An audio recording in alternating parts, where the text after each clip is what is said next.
everyone.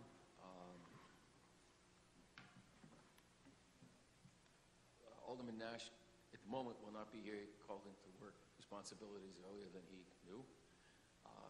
Hopefully, Alderman Philbrick will join us in a little while. Mr. City Manager? Okay, I'll Let's get start. moving. Tonight, we're going to hear from individual general fund departments. We're going to start with city clerk and then move into the elections.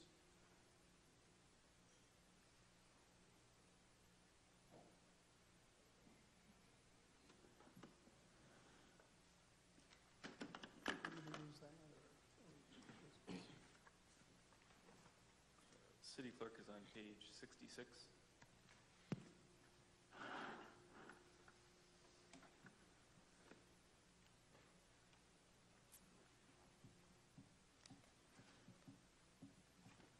This is a pretty straightforward budget. It has no new positions.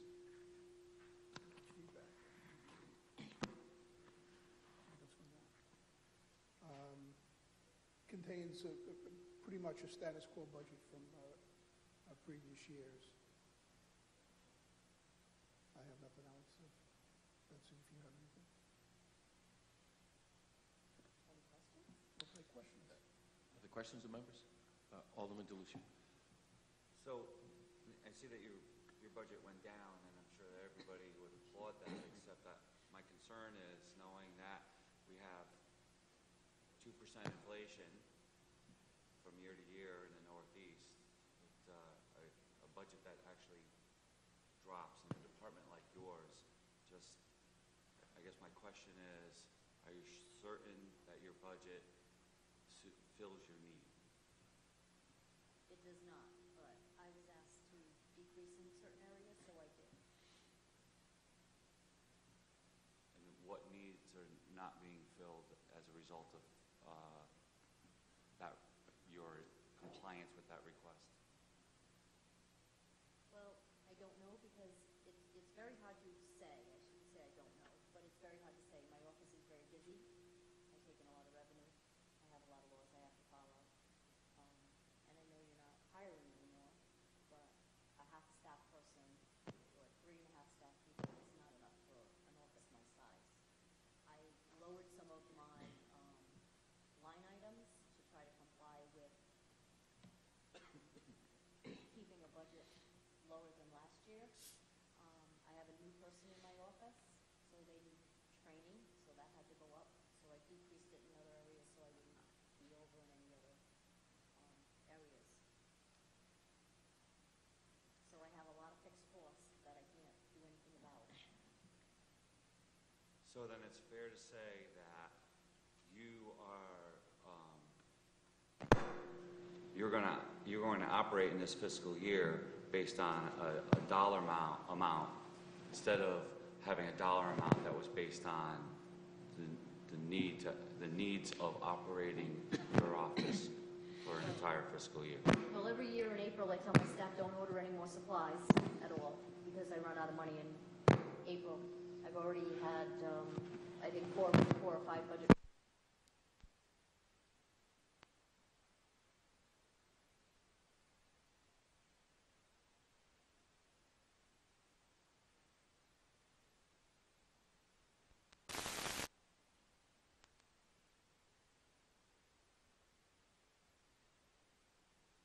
What I think I need, what pays for the copiers and the other land records modules, it's just what I need.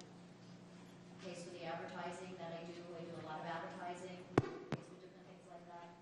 The vitals I get, first as inheritance from other towns that I have to pay them. So here's the gist. Is there, based on this method of setting up your budget, which I know is pressed upon you, right? Is there a point where you are not servicing the needs of the community?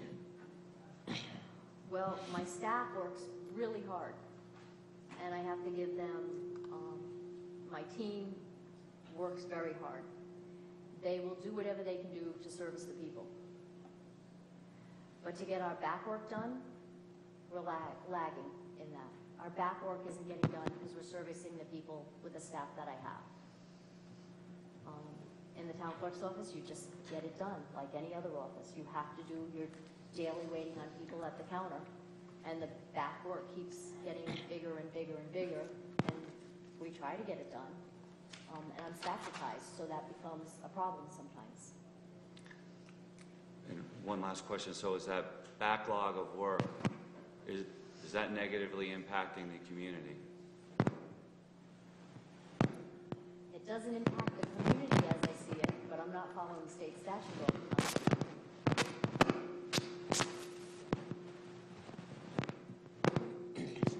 And I have a problem with that. I don't know what happened.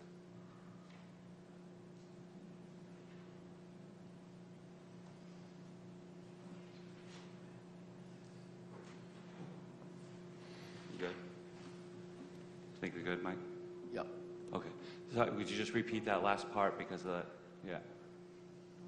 You said that the I don't backlog, follow- Yeah, the backlog, I don't follow state statute as I should be, and that bothers me a lot.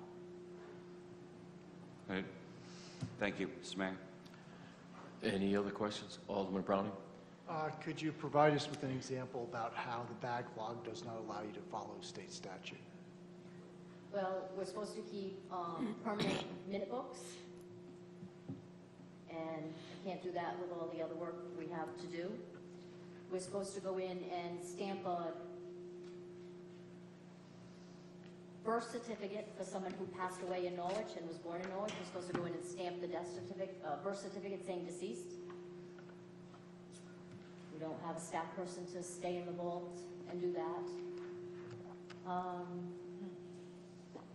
Put me on the spot of thinking of other things. Excuse me, can you think of some other things? The back scanning, thank you. The back scanning of our deeds. Our deeds are all in the computer online. So we spend our time, or try to spend our time, if we have extra time, which we don't, back scanning to get, because we're only back to 1973. And that does impact the public that comes in, because they have to look for something, now they have to go in the vault, they can't look it on the computer and print it out. Okay. So there's a few examples. Thank you. Other questions? I just have one more follow-up. Go right ahead. Thank you. Is there some investment we could make in terms of technology or otherwise that would increase efficiency in your office and therefore help you with the backlog of work? Well, at the moment, I don't know what, because we do have a land records program that does our land records. That's very efficient for us, doing day-to-day activities. It has a cashiering, it has a checks and balance. We do that. It takes us anywhere from a half an hour to 45 minutes to balance in the morning, meaning we balance every night, but then we have to do a balance for finance, which takes us 45 minutes, half an hour, 45 minutes, depending on the day before, sometimes even longer, to balance, to get the things down to finance and put them in the right line items and different things like that. So that takes a while. The minutes and agendas on the web is a huge, huge time-consuming item. It's just not, that agenda comes in on the web, we get an email, and it's done, it's posted. We need to get the email, print it out, time, date, stamp it, create a PDF, post it on the web, put it on our calendar in our office, plus put it on the web calendar because it doesn't sync, and put it on our hard calendar, then put it in a compartment by our hard calendar so people can also see it. Then we file them. So that process is about 12 steps. That each agenda takes 10 to 15 minutes, and we have 84, 86 boards and committees, plus other boards and committees. Some of them send 5 agendas and minutes a day. So that takes a lot of time. I don't know what to do about that. And the city clerk has to post, the law says, the agendas within a certain amount of time. So for the future, it might be worth us investigating, when I say us, staff investigating, whether there is a more efficient system out there for executing the duties in the city clerk's office. Would you That- agree? That is true, and we are looking into, this is really bugging me, this back. Me too. So, I'm sorry. We are looking into Civic Plus, helping the secretaries of these boards maybe help us post minutes and agendas.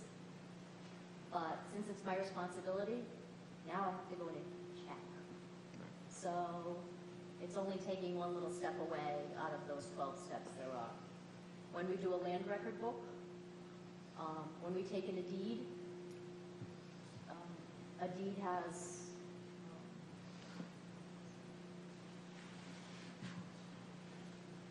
17 steps from start to finish of a deed. Sending back or verifying a book after the deeds are printed takes about 9 hours. So these things are cumbersome. You're trying to answer the phone, and we seem to be, in our office, call central. Is that a good word? They call and ask for divorce papers, or they call and ask the number of the parking commission. Most offices have that, but we seem to have it a little bit more as you get married and you get your divorce papers here also. So the phone takes up a lot of time, and maybe that's something that the city can do. Have a line that the phone goes into, and it's not always my office, that says, if you need the courthouse, this is the phone number. If you need the city clerk, this is their number. If you need a birth certificate, this is the number, or other offices. So that might be something also to look into.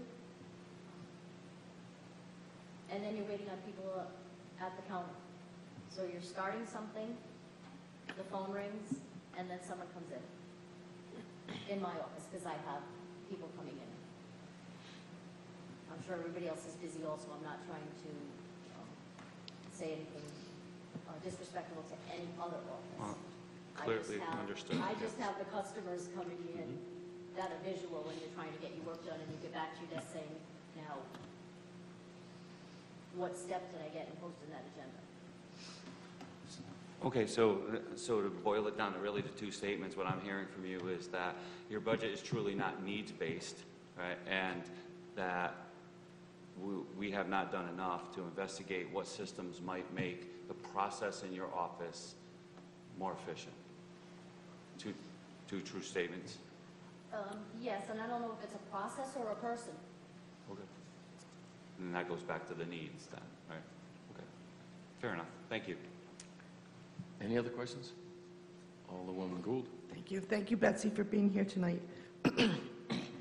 Well, I know you need another person in your office, as do many of the departments here in the city. If there was a line item in the budget, other than employees or temporary help, that you feel have not been adequately funded, is there something here? You've had small increases in almost everything except for license dues and subscriptions and postage. If any one of those other line items, Well, it's hard to figure out my postage. That depends on the deeds coming in, the elections, the absentee ballots.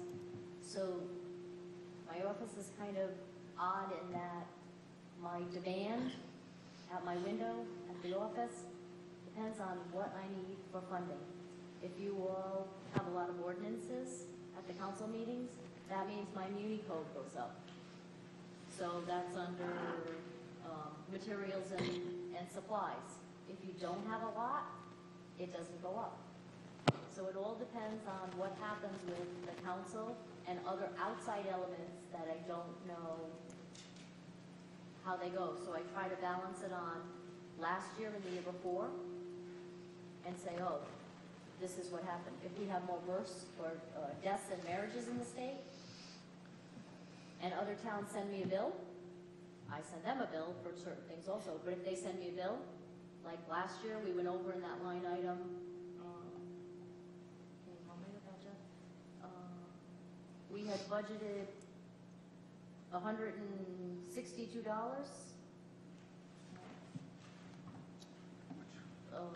Vital statistics payments. Oh, we budgeted $200 and we went over. Is it that? I can't see this. And I think we budgeted 350, are we looking at, Well, yeah, we had to budget 56? 350 this year because I went over last year and had to put other monies in it.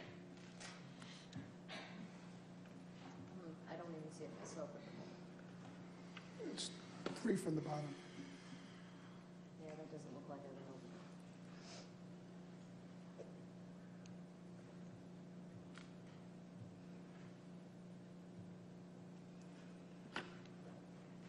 I don't see it, but I know I had to get more money in that line item because I didn't have enough.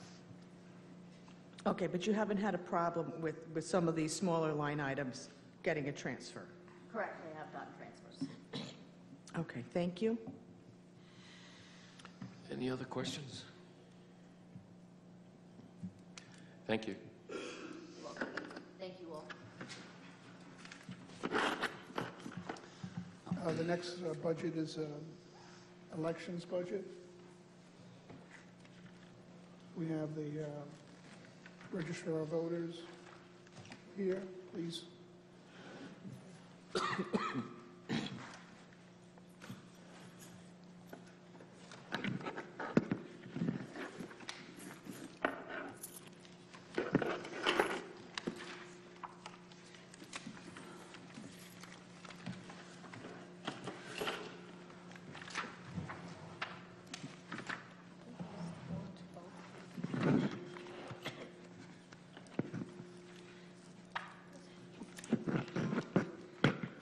The microphone works also. Opening Afternoon, statement, everybody. please. 107. Thank you. Yeah.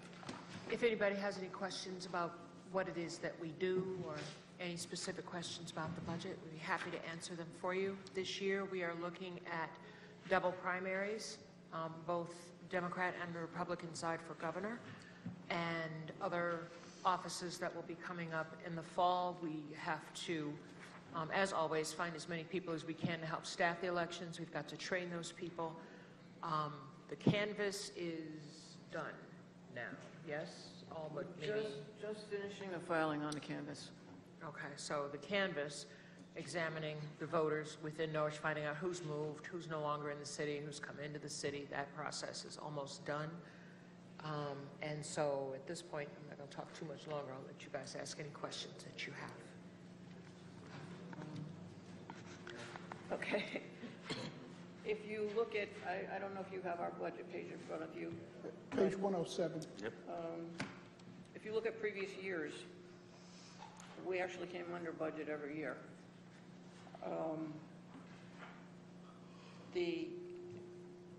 With what we asked, we requested 157.7 basically, but the finance department was able to save over $7,000 in communications, which is basically the telephones and fax lines. We were required by statute to have a telephone line and a fax line in every polling location. And because of the suggestions from the finance department, and because we have a new kind of handicap access machine, we don't need those lines anymore. So we've saved quite a bit of money that way, which is great. It does include 3% COLA that goes into effect for us beginning January of 2019, and that's effective for 2 years because the way the statute's written, you cannot ask for a raise if you are an elected official unless it's a 4-year term. Then you can ask for it to begin at the beginning of the 3rd year, which is what we're doing. We have a pretty high postage rate here because now with the new system where people are registering to vote when they go to DMV, we're getting way, way, way more than we used to.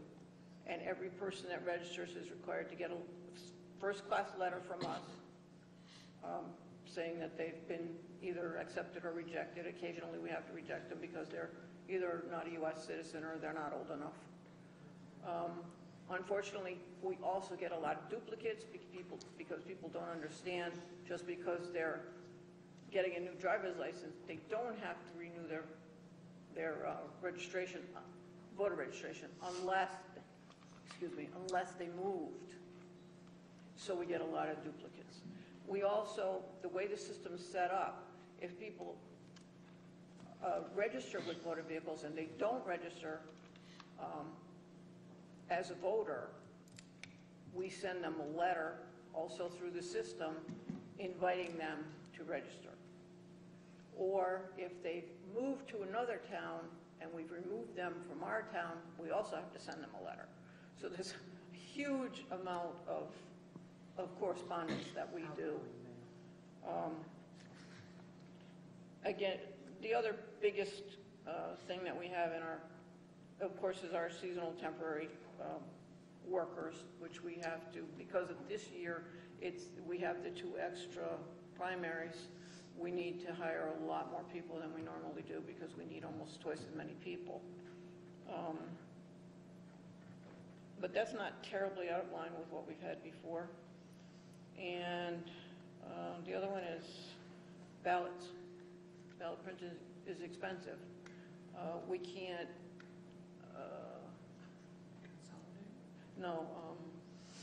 what's the word I want? Estimate. We can't estimate in advance how much we're going to need for ballots, because we kind of do for this, because for the gubernatorial election, because we have 3 House districts, we need 3 separate ballot types, and we have to pay extra for that. We have to pay extra for the new, we call them IVS. It's the handicap access voting. We have to pay $250 per ballot type for that, for each election. So if it came down to, it doesn't look like it's going to, but if it came down to us having a primary in each of the 3 House districts, it would get really expensive for ballots. But right now we're looking at the 3 ballots for the election itself. Even though there's 3 ballot types, we have to have 3 ballot types for the polls. We have to have 3 ballot types for the same day voter registration and 3 ballot types for the city clerk to send out as absentee. So it's a lot more complicated than it looks on paper, but this budget's not out of line with other budgets that we've had. It's really not an increase. As of this year, we are at 63% of our approved budget, and we only have basically 2 months left. So I think we're doing very well. We always do very well.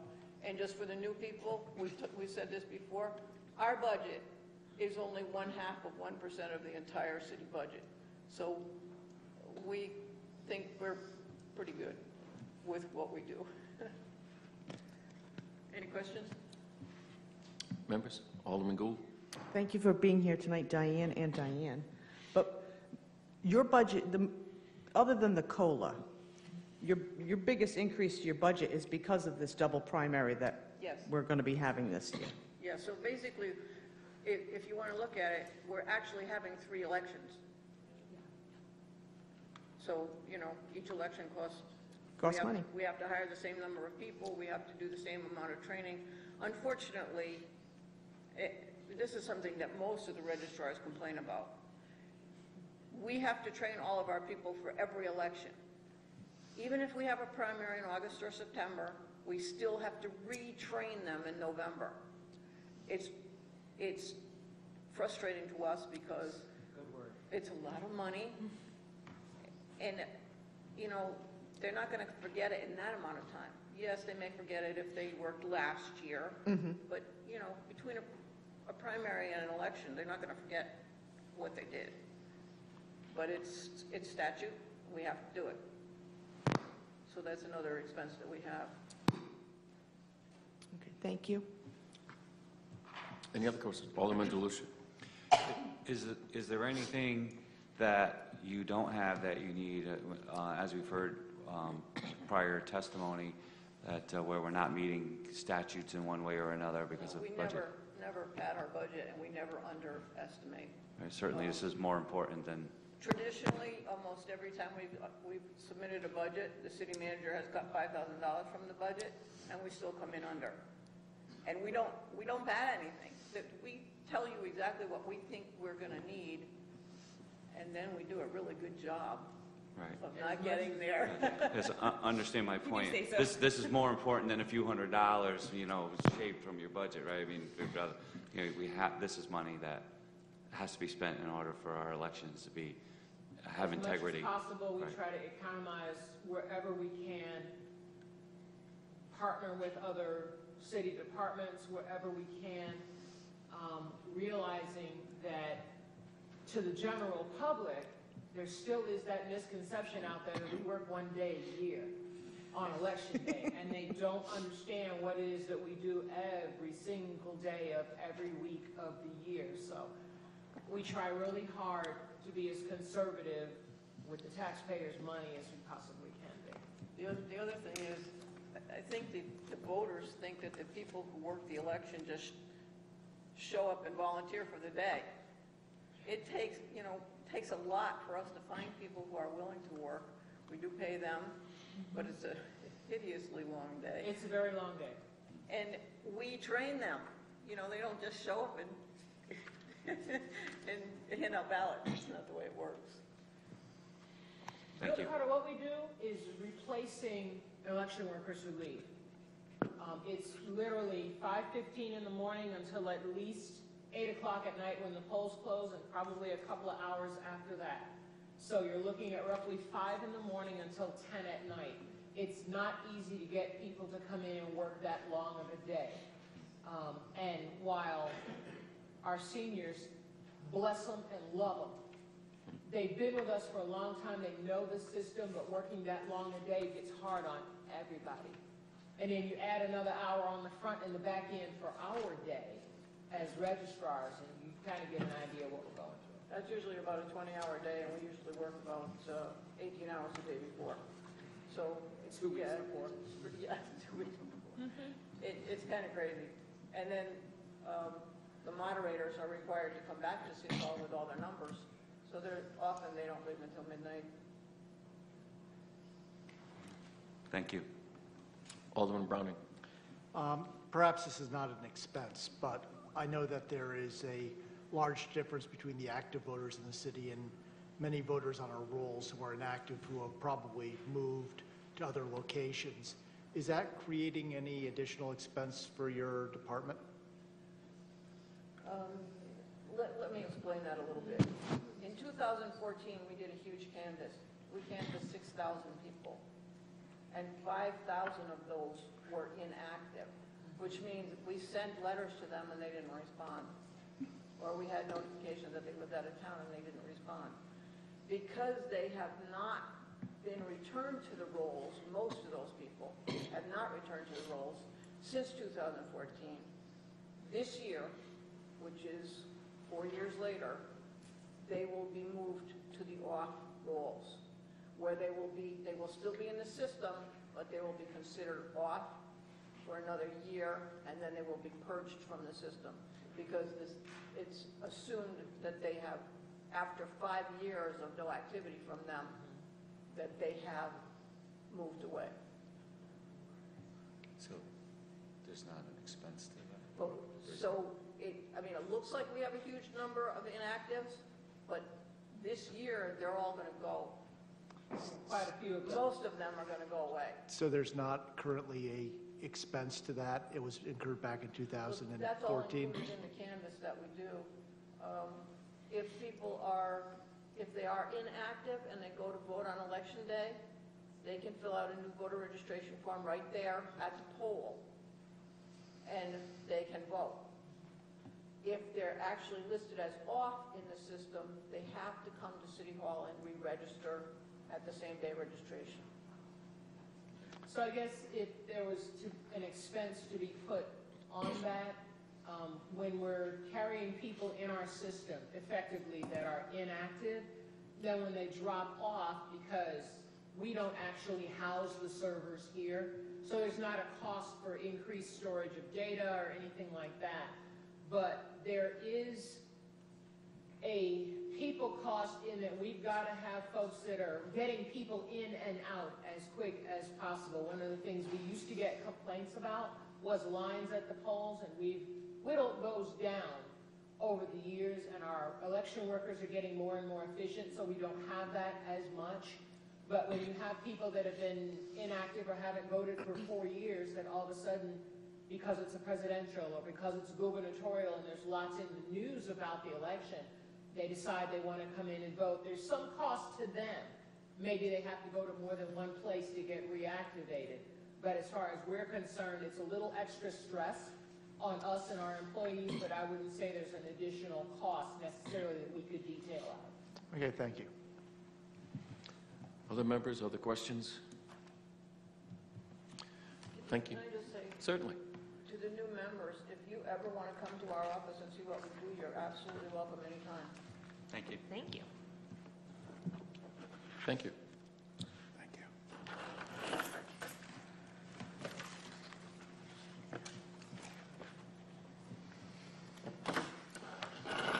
Next budget is on page 54. It's the city manager's budget.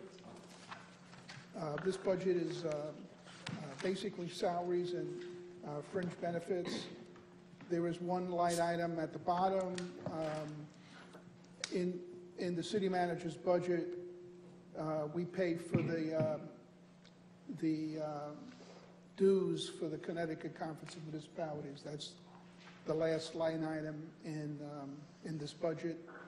That $25,580 has been constant for a number of years, and we don't contemplate it going up this year. I'll take any questions you might have. Any questions for the city manager?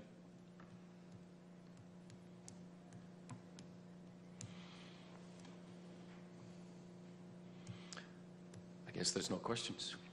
Okay, the next budget is mayor and council. That's on page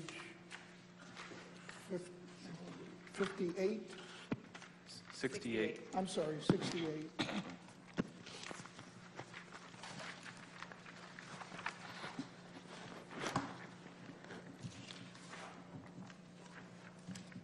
This budget serves both the mayor and the council and the staff that provides administrative services to the mayor and the council. It also includes a number of line items for various agencies and organizations, such as veterans organizations, Harbor Commission, CCOG, et cetera. So it's not just operating. There are a number of membership dues that are in this budget. I will defer to the mayor to discuss some of his initiatives this year that are in the budget. So I'll turn it over to the mayor. Thank you. With permission of members, I'll stay here, if that's okay. So what's really different this year is a real strong attempt to not only help promote and market the city of Norwich with some finances in targeted areas. We're also looking to provide some matching dollars. This morning there was a press conference. One of our local banks, Chelsea Groton Savings Bank, stepped up, provided a grant of $100,000 to help promote the city and to promote business growth in downtown Norwich in specific. One of the requests that came from the bank during the formation of that program was that matching dollars be considered. And so in this budget, I did place a request for $50,000 as a partial match to the $100,000 private contribution from Chelsea Groton. I also put in a request to restore funding the city's share to $150,000 for the Norwich Community Development Corporation. We do not employ on city staff directly an economic development person. It has been the choice to work with NCDC, who previously developed the industrial park in Norwich, who currently manages the downtown bond program. And so there's a request for $50,000 there to restore them to what I call full capacity. They have worked with one person handling all of the projects and requests for business growth here in the city since Jason Vincent left. And I think that if we're going to really take an aggressive and positive approach to marketing the city of Norwich, they need to be at what I call full strength. So that's why that request is in there. There's a request for $50,000 for marketing programs. And that is also intended to be a match towards the $100,000 contribution for Chelsea Groton Savings Bank. Additionally, I did request some funding for the Sachem Fund, which is a partnership that we have currently with Mohegan Tribe. That has not been funded by the city for a number of years, or by them, as well as the economy took a downturn. We both made a conscious decision some years ago to stop putting new monies into that fund. If you look at all of these efforts and all of these requests, it's about leveraging the resources that not just the city can bring, but what the private sector is willing to bring as well.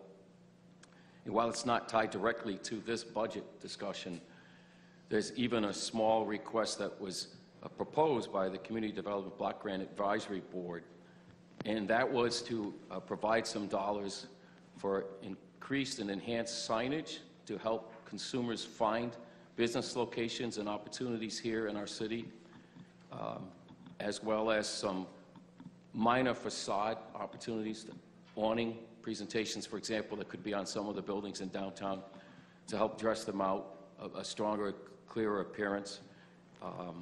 Can also be used for additional brown, I'll call them the signs on the highway that denote either historic inns or museums in your city or other opportunities for tourism to develop.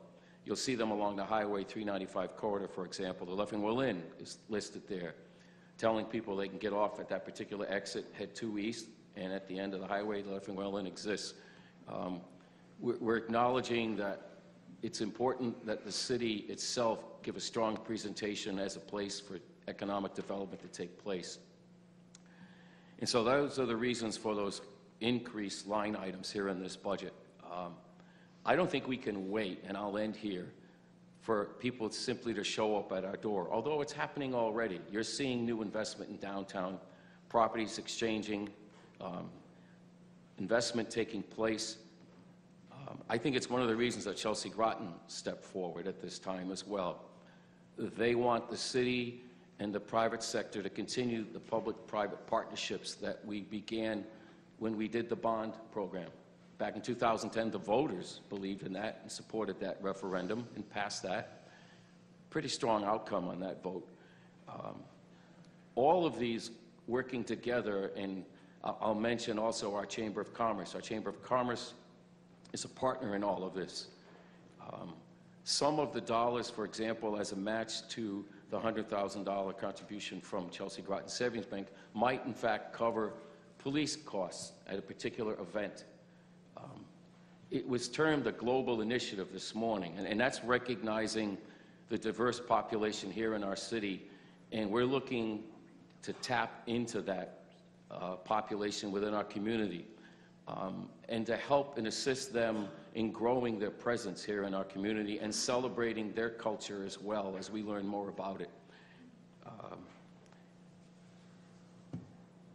I'll stop there. If members have questions, fire away. Yes, Alderwoman Burnham. Thank you. I can't argue with any of the motivations for this. I agree wholeheartedly about the necessities of all of these items. I just have a couple of questions. For these matching items, are these recommended, requested, or required? Because grants that I've administered, in order to get the grant, you have to promise, there's a promise of a match. So is there a promise of a match, or was there a request of a match for these? It was my understanding it was a request, and this was my personal view, that, and I said it this morning, we have the private sector stepping up at a whole new level. And I want to add, it's a multi-year approach that they're embarking on in a partnership with the city. This isn't one-year funding from Chelsea Groton Savings Bank. They acknowledge and recognize, and the president did in his comments, that this will be a multi-year approach in order to gain the success we're hoping for. I felt we needed, as a city, to have ownership in the investment they're making in us. And so when I learned that the request was there was an opportunity to locate some matching resources, I stepped up and put in these suggested numbers. Right. No, and I totally understand, and just my ethos and my values agree with all those. However, we are requesting, unbeknownst to me, a sponsored resolution asking the city manager to cut our budget by 5%. We're up here, we're nickel and diming our departments about $10,000 for salaries. What are you doing this? It's difficult for me to reconcile when we're asking for a 5% reduction, and we don't know where we're already bare bones, and we can't cover our own expenses. We heard from various from the safety complex that we're not meeting regulations. We just heard from our city clerk that we're not meeting our own obligations. And while I understand the motivations and I agree with them, all of them, it's going to be difficult for me to reconcile $250,000 when we're nickel and diming our departments. And that's the discussion that we're having here, and I get that. That's a hard one. Very understandable, and no, I don't disagree with you either. It's just we're seeing growth in our grand list. If you want to increase that growth in our grand list, then these are some suggested steps that we might consider in partnership, again, with one of our local banks, the lending institutions who has stepped forward, in partnership with our Chamber of Commerce, who has a major role to play in all of this as well, and they have a representative here tonight. They're on board as well. We have other organizations, they're not here tonight, but the organization that works with the Norwich arts community and culture, they're on board with the initiatives outlined in this proposal. Where they may not bring dollars, they can bring resources and people.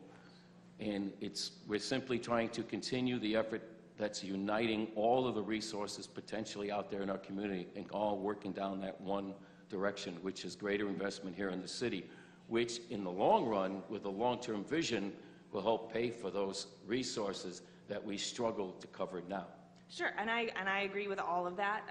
It's just going to be, the math is going to be really, really difficult when you're saying we're not going to increase taxes, we're not going to fully fund our departments and recognize all the staff that we need, but we will. And I agree with everything you said. I mean, those are democratic values too. So it's just, the math is going to be, I'm looking forward to our math class on this. And this department is not above the same scrutiny as far as looking at reductions in the 5%. It might even be greater than that at the end of the day. It's not a magic bullet. It's what we will deal with over the next 2 months, and hopefully we'll find an agreement where we can all, walk out of here and our budget's passed, and I hope the state is on time, and we understand how we move forward with the services we're going to set as a priority. And what we're doing here is really setting priorities. Why we're elected. Yes, Alderman Dulce. Under our overall city council budget, I see we have a line item for NCDC, and as you said, funded at $150,000. I was just wondering if we could have Mr. Mills come to the podium. So I have a couple of questions that I'd like to ask. Bob, please. Thank you. Thank you. I was hoping to see you. So my first question is, if this line item remains at the $150,000, that would be a $50,000 increase from this fiscal year? Correct. What does that facilitate on behalf of the city of Norwich? Well, I think the first thing I think I need to do is fill in that second position that I've gone without now for a couple of years. The truth is, very much like what you've heard from some of the speakers before, we're not keeping up. People walk in, people phone call, I set appointments and do things. I can't complete the work. I just don't, there's not enough hours in the day. So I have to get some more help, and primarily that's what that funding would do. I'd like to make note that staff has gone, I've gone without, for a year now, without claiming automobile expenses or phone reimbursements and stuff, just to try to make things work. And, this uncertainty that happens in budget years is what causes us or the private sector to delay making action. So an affirmative vote from you guys allows me the confidence that I can hire somebody without turning around and suffering unemployment expenses, a year later or 6 months later. So it would primarily go to put a second person on. The mayor mentioned the downtown bond. NCDC manages that on our behalf, on the city's behalf? Correct. Right. To date, how much money, round numbers, have we dispersed? 3.38 million is the total amount. About 80,000 of the total bond. About $80,000 or there around went to cover the bond expenses, leaving 3.3 for the work. NCDC is the manager and the operator of the thing, and for all of the expenses that we incur to do various things, we promised it wouldn't be more than 20%. We're hovering around 16% of the amount spent so far. And the balance, we're at about $1.2 million, I believe, is a round number of what's been spent out of the 3.3. Clarify your statement on the 16 or the 20. In order to operate the thing, we incur expenses and spend a lot of time on the thing. And so there's an allowance out of the bonds allows for up to 20% or no more than 20% to be spent on those expenses, including on NCDC. So we are averaging right now about 16% in total over the whole 7 or 8 years that we've been in business with it. And again, please don't feel ambushed, because I should have sent you an email with some of my questions ahead of time. What's our success rate or our penetration with that money? Do we have any metric as to what the city's getting back on that investment? Yeah, well, the investments come in 3 types. The code correction for physically repairing and fixing buildings so they can be used. A revolving loan where the money comes back into the city that's lent out, less expenses. And then the third is a lease rebate. So the code correction has a permanent value in the city. Once you fix something, it's there, whether the operation, the tenant, or the owner stay in place. The asset has been improved. The lease rebate is similar. It basically what it does is allows a higher rate to the landlord in keeping the rental rate at our market rate. And so it tries to fill in that gap. And that stops if somebody moves out. So it's sort of a guarantee. Once they stop renting, it's done. In the revolving loan program, put the money out and you expect to get it back in. He just hit me. You get the money back in, less expenses. So we've had a failure one failure. The first loan we did was a failure. But otherwise, they're all, I believe they're pretty close to being on target. And the value of that has been probably a 3-fold leverage. So We have about $400,000 out there in loans, and the business operations of the things that are going on are about 4 times the value of that in commerce, not in tax base, but in commerce being derived in the city. The code correction, again, is measured in sort of life expectancy of the buildings, and that's up in the, we're about shy of $1 million in that program, and that's, I don't have a direct measurement other than all of these things. We measure the value in personal tax, real estate tax, if there's a change or an improvement, in the utility return, and in the private sector. And so the tax and the utility returns are nominal, I would say. The private return has been huge. I'm at the very end of a process of evaluating all this and getting it out to you guys. If you give me another 3 or 4 weeks, I should have that done. And you'll find that it's, even with failures in places that don't do what they thought they would do, it's a remarkable 3 to 4 times the value spent in return to the community. Again, in business transactions as well as utility and taxes. So even the businesses, so what you're saying is even the businesses that don't quite make it long-term should produce some benefit in the time that they're in existence? The time they're in existence, or the construction values, you know, the cost that they spend in the city. There's taxes and insurance and all that kind of stuff that all comes back. And then there is the utility, and the utility revenue stops when they stop, but the tax revenue would, if there was a bump in taxes, it would continue. And you can see there's a significant amount of construction downtown, and there's more. By the time the summer's over, you're going to see a huge change in a lot of the properties. That, you know, back to the original question, it's hard to manage all that work, you know. And part of the reason you're not seeing a report out all the time is, where am I spending my time, you know? One more question on a different topic. You manage the business, NCDC manages the business park for us.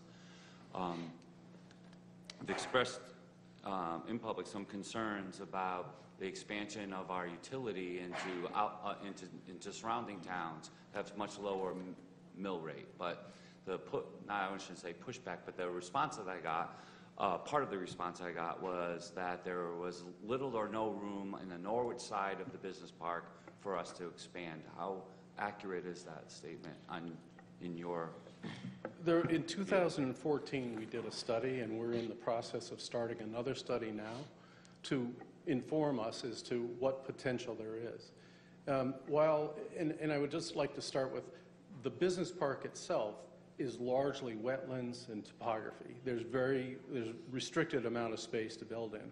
And the prime spaces are basically gone. So what's left are bits and pieces and stuff. It's a large number. It's probably 10 or 15% of the land area is available, but there's just not a great deal buildable. And what about the buildings that are there? What's our occupancy rate, roughly? Currently, there's only 2 buildings that are vacant. The little one on Connecticut Avenue, 35 Connecticut Avenue, that was an engineering company. It's less than 5,000 feet. It vacated a year ago. It's been vacant ever since. And the other one has been Ferguson Avenue, 54,000 square feet. That was where the last tenant was Electric Boat, that moved out 4 years ago, I think. Otherwise, there are vacancies in some of them. Like one, Wisconsin, has 16,000 square feet available, but it's productive. You know, there's good tenants in there. There's not really a lot of vacancy available. One of the caveats would be something like Light Lear, that's well over 200,000 square feet, was a manufacturing facility and had a lot of good high-paying jobs at great taxes. It's a warehouse distribution facility today. It's got like 4 people in it, you know. Difficult. Right. Yep. Thank you. Yeah. Thank you, Mr. Mayor. Alderman Browning. Thank you for sending us a copy of the Chelsea Groton Foundation Grant Global City Initiative today. I thank you for your response time and for providing that to us. I'm just going to ask a mixture of questions so that I don't, so that you're just up here once. Okay. The first question I have is, okay, I understand how much money does NPU fund your organization with a year? 150. They've never changed since 2007 when it was started. So we are contributing 150 now. Oh, 100,000 now. That's about 250,000. Correct. So about if we grant another 50,000, it would take you up to 300,000. Correct. And then additionally, the Global City Initiative would be another 150,000 if we grant 50, right? Well, I'd like to clarify that a little bit. The Chelsea Groton 100 is to be used for that program, right? They do require a body or bodies to do it. They don't want it to be absorbed into things. So NCDC will be hiring either somebody to do that work, or we'll be contracting with consultants to do that work. Yeah. We cannot do it ourselves. Yeah, but it would be underneath your roof. It would be under our roof, and all the overhead costs would be paid by NCDC. The 50,000 part, and I think the mayor touched on this, the 50,000 from the city isn't cash coming into the bank account. It's cash that stays in the city and gets drawn down when there's reasonable uses to use it. That would be city sort of expenses. A sidewalk that needs some attention, a sign, as the mayor said, for police coverage, if there's a road closure for a parade or some such thing. So that money would be used where otherwise I think the risk is the events don't happen because it's expensive to do that kind of stuff. Would the marketing for 50,000 also be handled by NCDC? No, I think, actually, and I apologize, Bonnie called and had asked for a copy of a strategy for how the marketing would work, and I brought copies for you all and some extras. So if I could approach and hand these out. Okay. Wrong way, Joe. Over there, Joe. No, I'll go. Thank you.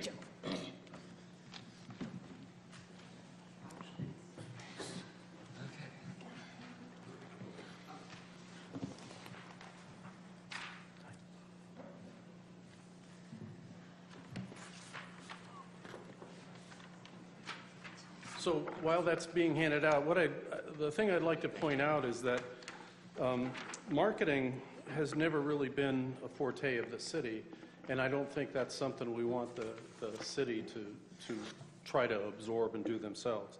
So what you see in front of you here is a matrix of potential players that could get involved in marketing of the city. And so it would be, the first column is for the city of Norwich for marketing branding. The second one is for NCDC branding. The third is related to the business park, one of the questions earlier. The downtown initiatives is related to not only Chelsea Groton's grant, but also to the remaining balance in the downtown revitalization bonds. Foundry 66 would be a partner and a funding partner in this. And then there's very clearly potentials for other. The dark blue banner at the top is where the money would be coming from, and it's all blanks right now. It's all to be determined. But the clarity of what I'm trying to show with this is that the request of marketing money for the city, from the city, to be spent by the city, does what what the mayor was saying about the Chelsea Groton approach with 100,000. They're just providing a focus and some direction to do something that they think is the right thing to do for bringing people downtown and getting business going. By the city stepping up with $50,000 for the first time ever that I know of, the city would be setting the tone, the focus, and would be hugely responsible for pulling the Chamber of Commerce and NCDC and all the others that have money that might be spent for marketing, pulling them all together and at least getting a commonality on voice and reach, and we would not be duplicating efforts. We would be streamlining efforts. And so this is a very efficient way to do marketing, to approach marketing, instead of everybody go your own way. I mean, we all know that you end up with a lot of inefficiencies that way. And so this is focus, efficiency, all provided, and I don't yet know what the maximum would be here, but we're looking at $300,000, let's say, of potential, with $50,000 from the city. So would the mayor's office be distributing the 50,000, or would it be sent over to your office to distribute? I would propose, it's the mayor's budget. It would stay in the mayor's office, the lead economic development office in the city. Okay. So with the Chelsea Groton money, which we would match with 50,000, and with the MPU money, and with going another 50,000, which is a requested increase, your overall budget, split into different programs, of course, would be about 450,000? Well, I mean, if it goes forward as proposed, the marketing 50,000 out of the city stays with the city. The Chelsea Groton work out of the city stays with the city, and it goes for things that the city wants to address and support. It's not my budget. I would like to be at the table with others in helping to formulate and direct it, but it's not NCDC's money to spend. Well, it's administered by NCDC, the same as a lot of other, like social service agencies, for example, administer certain funds. No. You bring your money to the table. Let's talk about what you're trying to do, what you'd like to see happen. Let's bring, NCDC and Foundry and other people's money to the table. What do you want to try to do? How can we coordinate? What can we, you don't do a lot of Facebook activity. Maybe NCDC will take the Facebook slice and we'll market for the city out of Facebook. There's all ways to slice and dice this, but it's partnerships at the table. It's not us controlling it. It's not like that at all. It's got to be a number of interests, a number of outfits at the table. Perhaps I can finish by asking the mayor a question. Please. There's two ways to structure working with the Mohegan Tribe. The first is to go with the Sachem Fund. We've done that for a number of years. The second is to select a project such as Uncas Leap and work on them directly and say, we are pledging the money specifically for that purpose. Wouldn't it be better, given the Sachem Fund's previous approach, and they worked with the best of intentions, but there were some projects they funded which did not end up working out, for us to select something and come to an agreement with the Mohegan Tribe on a joint project versus delegating this out to a committee, which will then break it up into smaller subgrants? Well, actually, that was, in fact, what I had in mind, and I'm glad you asked the question. Specifically, I'm aware of a need that would unite, one, the tribal burial grounds here in the city of Norwich with the Uncas Leap project, which is still in the development stage and moving forward, and that is the gorge where there once was a passable set of stairs. If you look at the Uncas Leap project documentation, they actually have pictures of that now. I can only describe it as broken down venue, but in reality, Uncas Leap in itself should not be isolated. It should be actually one whole opportunity for people to view and learn about the history of the Mohegan Nation here in the city of Norwich. It's not just the Uncas Leap development, it's the tribal burial grounds up above where the Masonic Temple used to be. They should be united, and it was, in fact, my desire to approach the tribe, if we put dollars forward, that those dollars go towards that project, and that then request that they do the same thing for that purpose, because it enhances the whole development out there. I had that specific project directly in mind, personally, and I'm glad to share that with you all tonight. You're correct. The past use of the Sachem Fund, looking back, is somewhat questionable and should be greater focus on deliverables that bring long-term sustaining improvements to the community. You're absolutely right. Yeah, I'm, in my admittedly limited, because I haven't been doing politics in the city for all my stay here, so I've missed some important episodes. You know, you have people, and we'll all just say that they're of good intent, but when you have a pool like the Sachem Fund as it was previously constituted, everyone has their own little project, and it may not thematically relate to each other, and it may not reinforce to each other, and, you know, you have like 5 or 10 or 15 projects which have no coherent theme, and that's kind of my concern. I think it's very valid. Off the top of my head, you know, if it's educational based, if it's historic based, I know it could qualify. Doesn't mean it will qualify. But because resources are limited, and we all know that, there needs to be, I think, some retooling of the conditions under which the Sachem Fund operates with, and that must be in concert with the tribe, because it's a partnership. But again, the request was to potentially leverage another investor into this community. Keep in mind, the Sachem Fund development opportunities only occur in the city of Norwich. The partnership, that's money coming into the city from both partners and used only here in the city. That was the agreement. I wasn't here when it started, but I think it's a very unique, and right now it's kind of untapped. And as we look for new or other ways to identify revenues to bring into the city, this was one suggestion, with an idea in mind that I had, having attended the Uncas Leap update meetings that we have, to see how that program is progressing, and that's why it was put in. Mayor, we have Please. 6 departments and 20 minutes, so how would you like to proceed? Good point. I have plenty more to say, but, you know, another day. Thank you.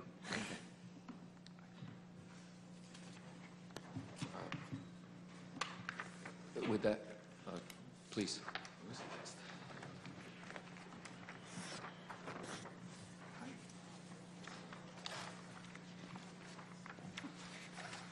The next budget is Human Resources on page 63.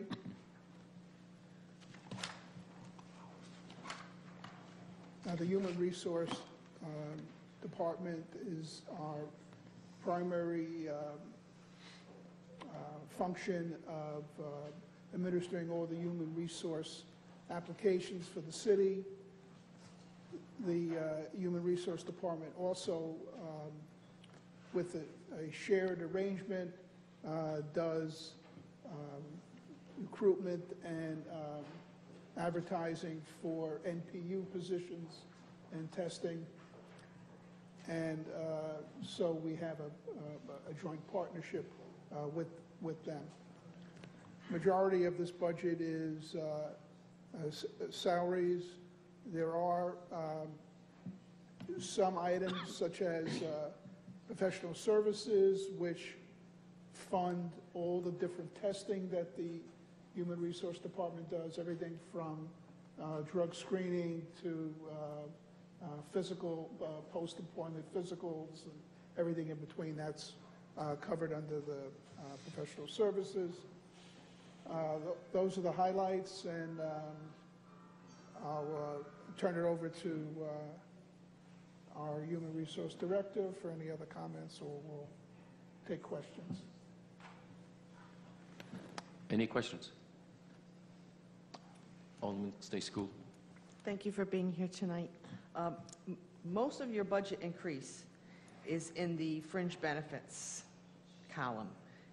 And is that increase driven by Josh's recommendation so that we catch up with something, or, because it's gone up about $23,000? So the majors, can you guys hear me okay, or? I no? can, but Yep. I can't speak for all. Okay. Good to go, Josh. So the fringe benefits, the major swing in that was that in the 2017-18 budget, when it was adopted, it was assuming that the Human Resources Department would only have 3 staff for most of the year. And one position was only going to be kept for the first 2 or 3 months of the year. So with in the 2018-19 proposed budget, It assumes 4 staff all year long, so that's the major difference. Thank you. Question? That was my question as well, thank you. Okay. Any other questions? Yes, Alderman Brown. I'll try to make this really brief. What is across the board in Norwich, how much are our fringe benefits going up each year, percentage-wise? If there's a simple answer to that question. Okay, so there is not really a simple answer to that. Generally, pension has been going up 15% each year as we ramp up to funding 100% of what the actuarially determined employer contribution. So that's been increasing steadily. FICA and Medicare just increases based on how much people's salaries increase. Workers' comp fluctuates depending on claims activity. Health insurance fluctuates. Also, we're self-insured for that. So claims activity, prescription drug costs, and administrative costs to our Anthem as the third-party administrator. Those have been actually declined this year. And let's see, there's perfect attendance bonus, which is pretty steady each year. Unemployment, dependent on how many people, estimates of if people, there are going to be layoffs, and that increases. Thank you. Welcome. Other questions? Thank you.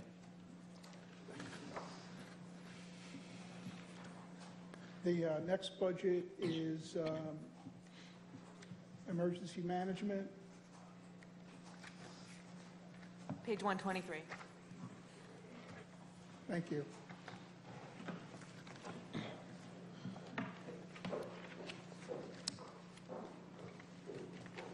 And I got word that the sound isn't on.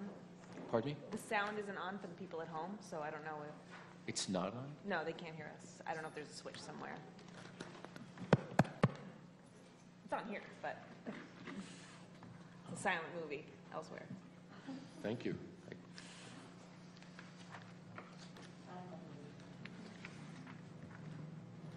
What page is this?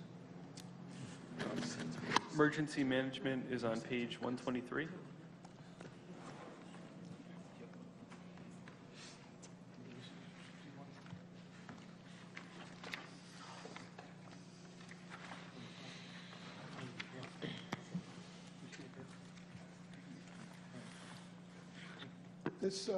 This budget contains the emergency management funds, excluding any grants that the city receives, which are not budgeted in the general fund.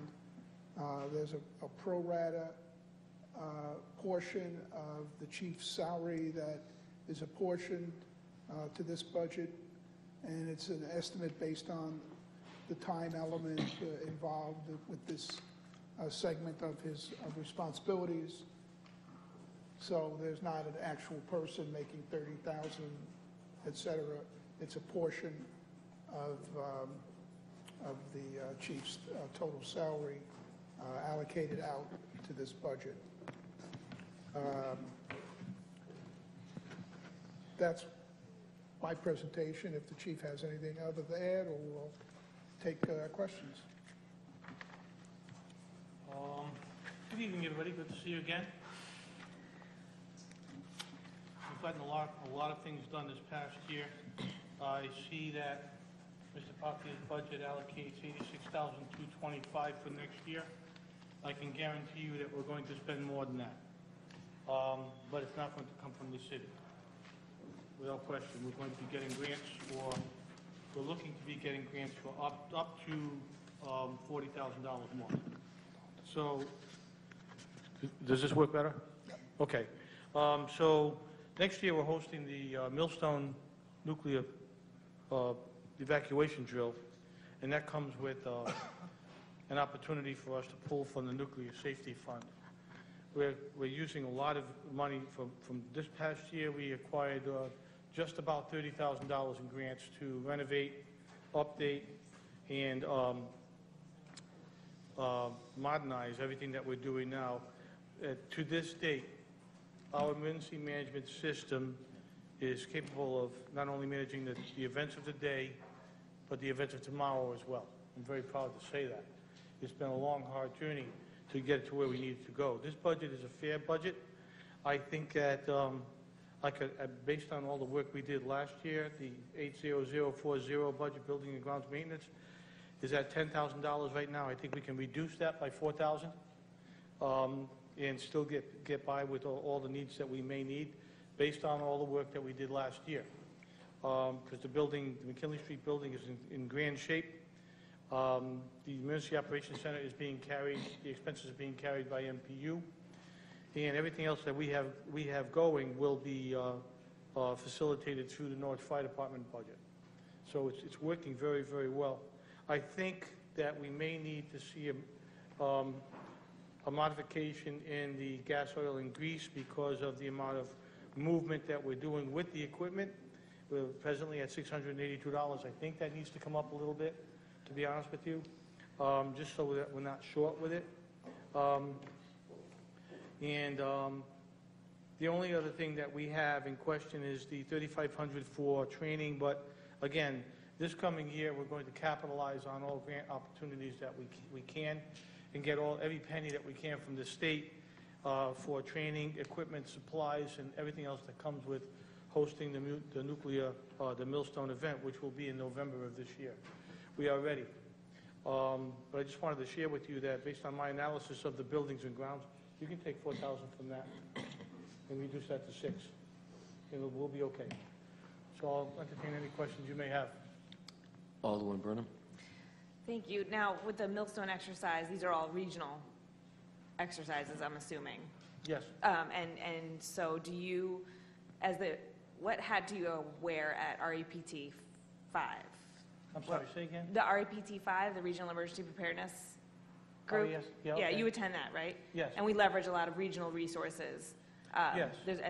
Is there still funding? Because when I participated, there wasn't too much funding left in the REPT 5. No, there isn't any more because of the Plume event that they just had and the fact that we just pulled the last $3,000 from that fund to resupply, restock, and reorganize all of the emergency kits that will be necessary in the event that we had a mass evacuation from Groton into the city of Norwich.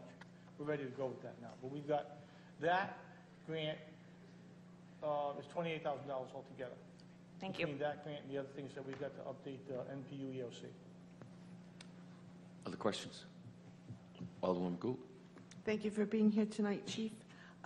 You mentioned that you're going to be leveraging some grants for supplies. What kind of supplies would that We're be? hosting, that's a good question. We're hosting as the host for the Millstone event, Norwich has the obligation to provide for screening, decontamination, sheltering, and making sure that everything that comes with that is there. So supplies would be typically the things that we will be using for the drill. The decontamination equipment, the garments that we wear, the things that they're using, the signage that we're going to need, all the forms that we're going to be used as part of the administration, documentation, and reunification of the people that would, we presume, wash through the decon station. And that will be hosted at Norwich Tech this year. There are many ancillary things, pens, paper, pencils, all of that administrative load, that's what I'm speaking to when I say supplies. In terms of emergency management equipment, that's different. We're pretty much set to what we need to be deployed. We are not capable of, nor is any municipality capable of maintaining a cash on hand to manage throughout the event with all the logistics that we may need. But administratively, all the stuff that comes with tracking, decon, preparation, signage, and admin are the supplies that are typical that we need. Thank you. Other questions? Thank you, Chief. Oh, is there someone? I'm sorry, Joe. It's okay. I hesitated. I just wanted to say that, as you well know, I was at the open house over at the Emergency Management Center, and the folks did a great job of reorganizing and cleaning that space and making it usable, not just for this drill that's on our horizon, but for any emergency that might pop up. And I personally appreciate the effort of every person who was involved. Thank you. That's when we collaborate, there's nothing we can't accomplish.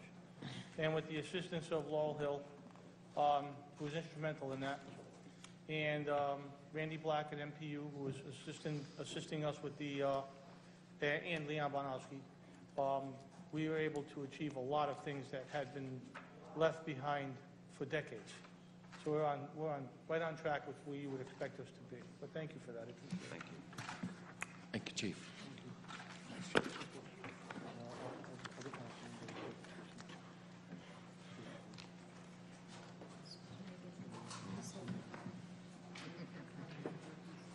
The next budget is finance. 57.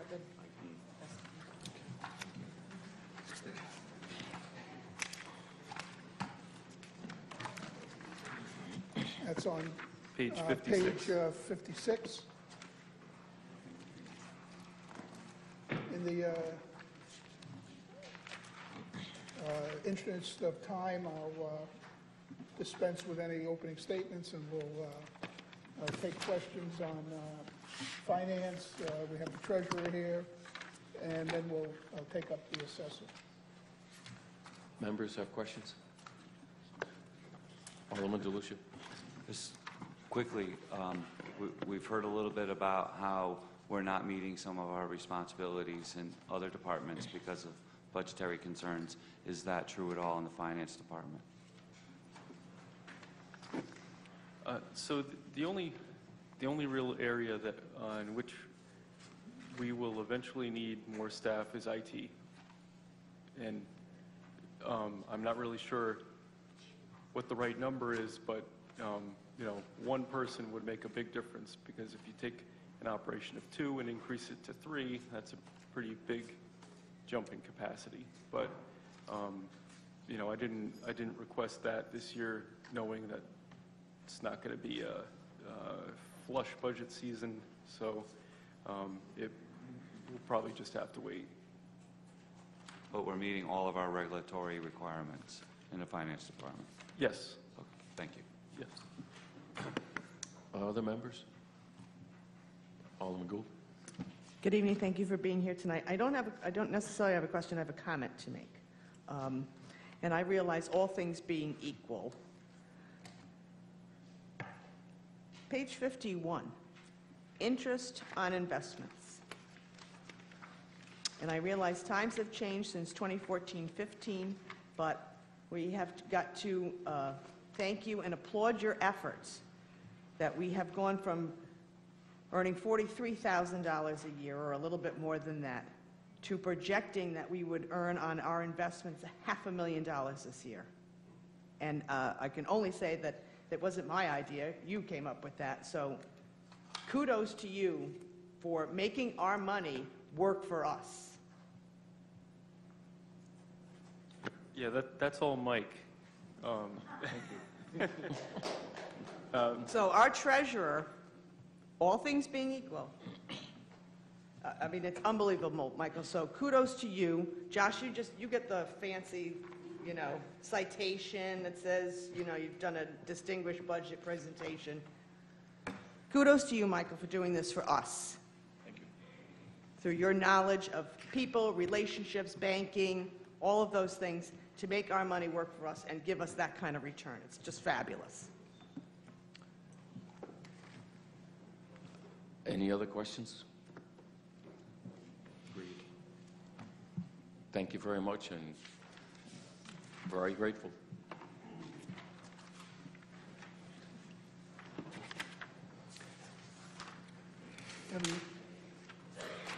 Got 5 minutes?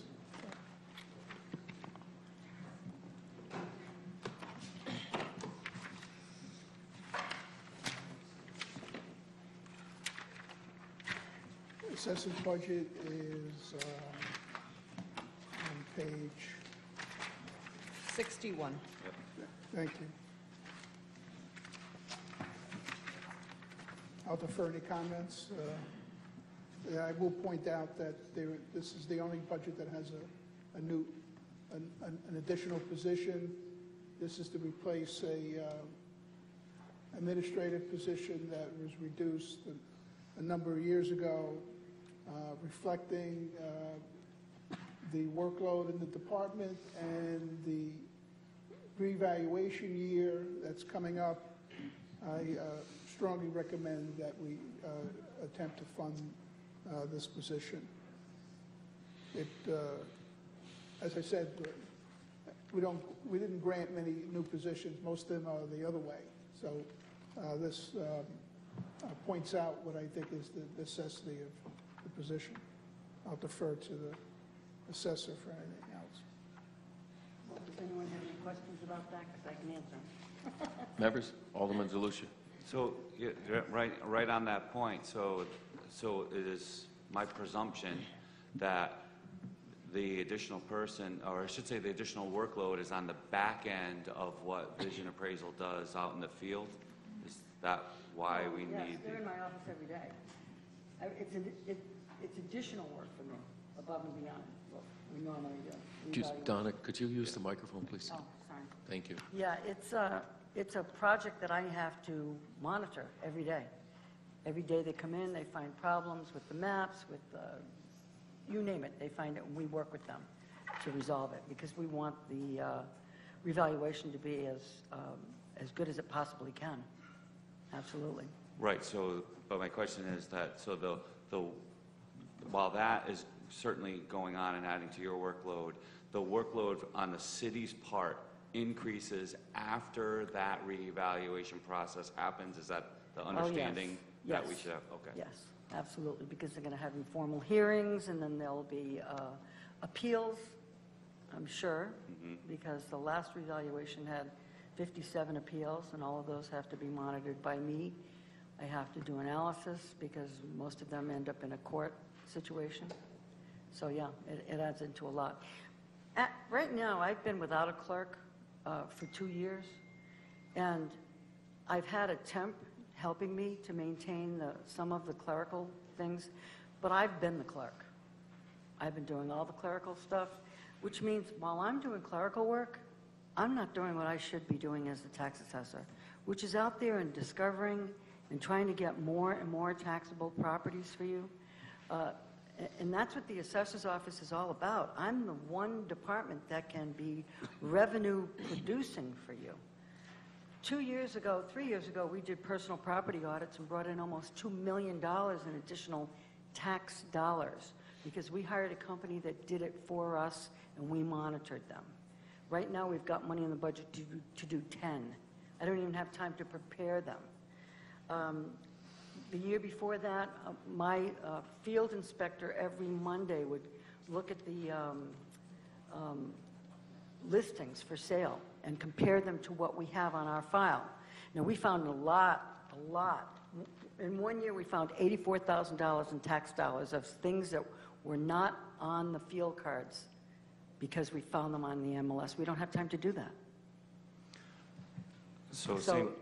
Yes, I mean, so it's those are kinds of things. Thank that you. Yes, thank you for additional. that. So my next question, and with all that in mind, are there any regulatory requirements on your office that we're not currently meeting because of your staffing level? We're meeting them barely. Okay. Just barely. Thank you. Thank you, Mr. Mayor. Any other? Yes, Alderman Gould. Thank you for being here tonight, You're welcome. Donna. This full-time employee, are we planning, this is a permanent position, or we're just getting this employee because of the reevaluation? It'd be permanent. Thank you. The questions? Thank you. You're welcome. Thank you for what you do. We have time to complete tonight, or you want to start the hearing promptly at 7:30? It's 7:30. So we're at 7:30 that night. How do you want to handle that? We only have one Mayor? left. Deanna? Deanna. And she's been sitting here for an hour. I know.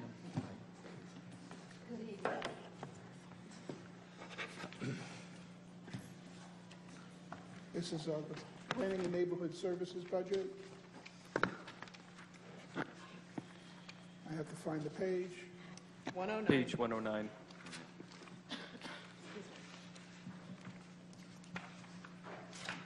I'll dispense with any opening statement.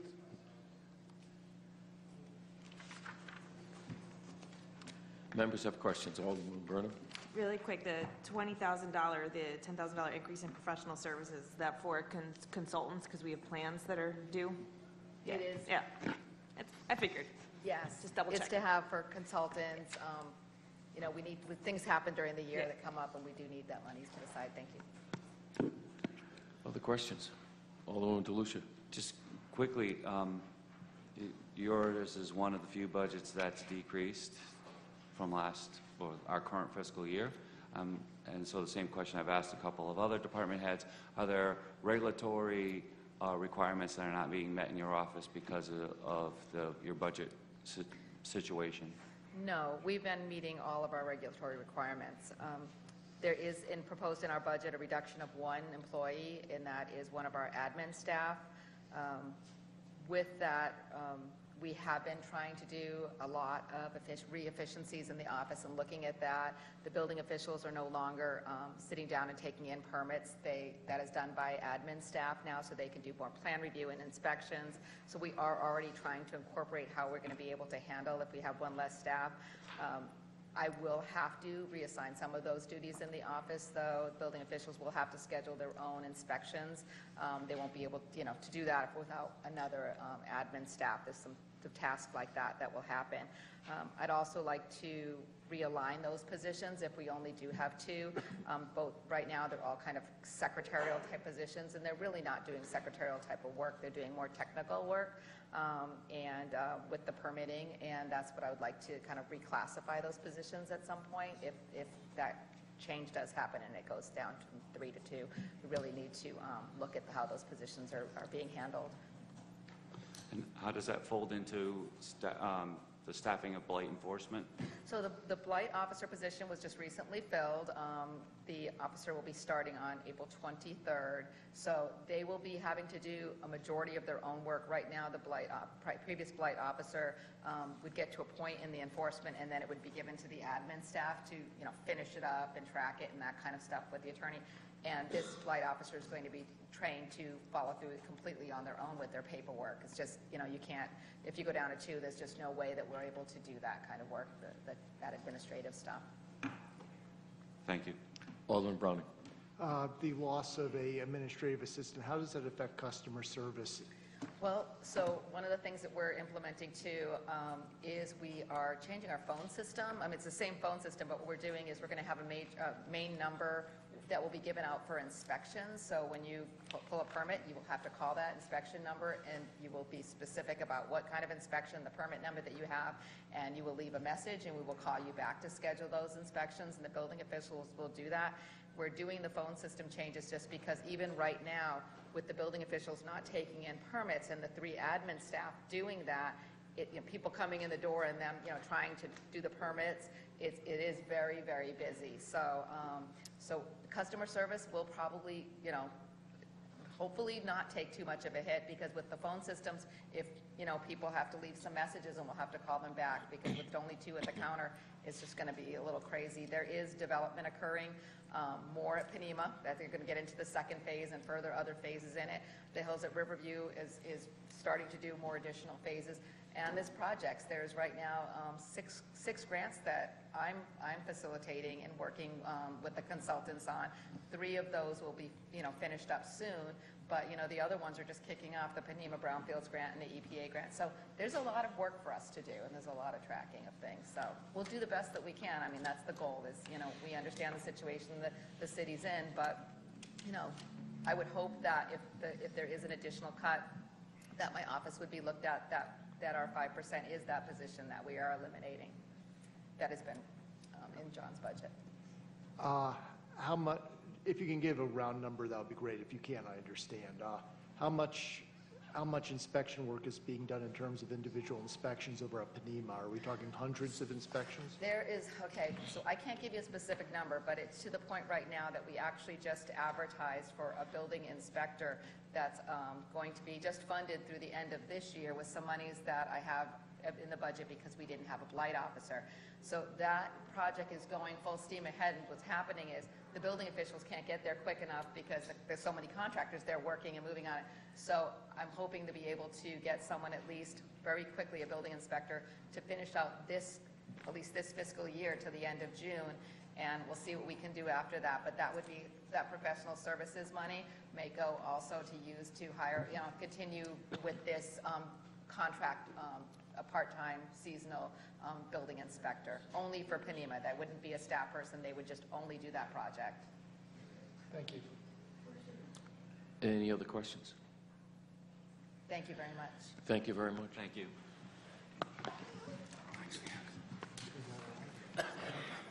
Want to stop for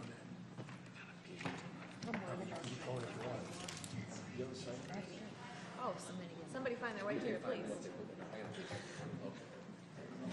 Mr. Mayor, we take this 5 minutes. Go. Yeah.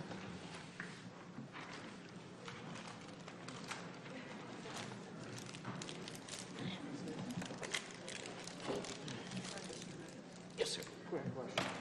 I did not know this protocol. These are still on. Should we turn them on?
Okay. You can.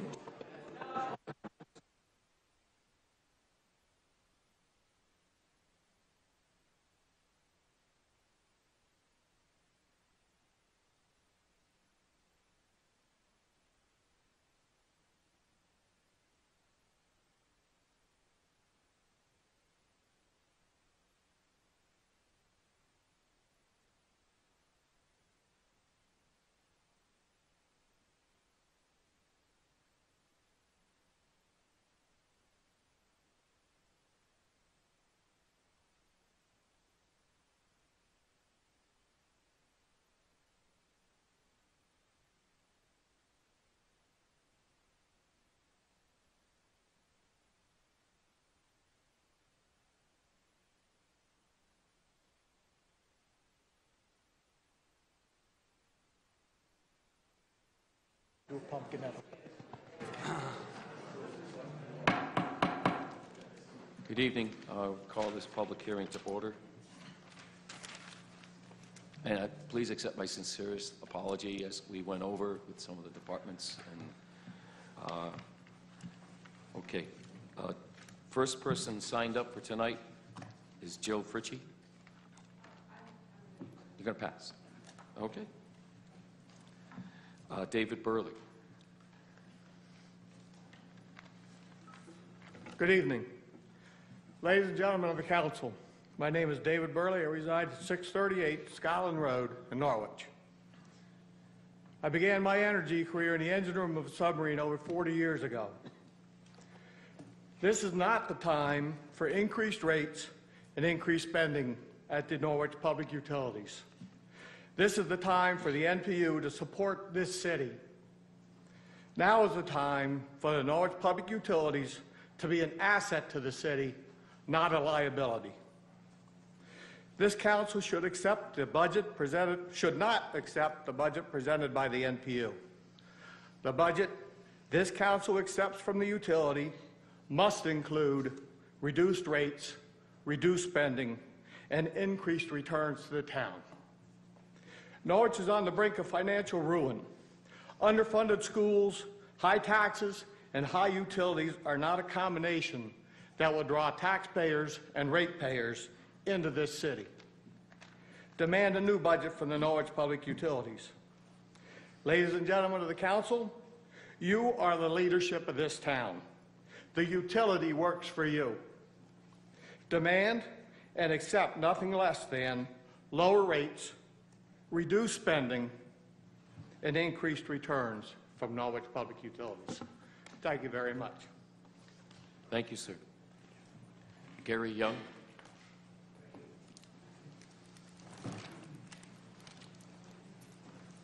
How's it going, everybody? My name is Gary Young. I live at 88 Palmer Street in Norwich.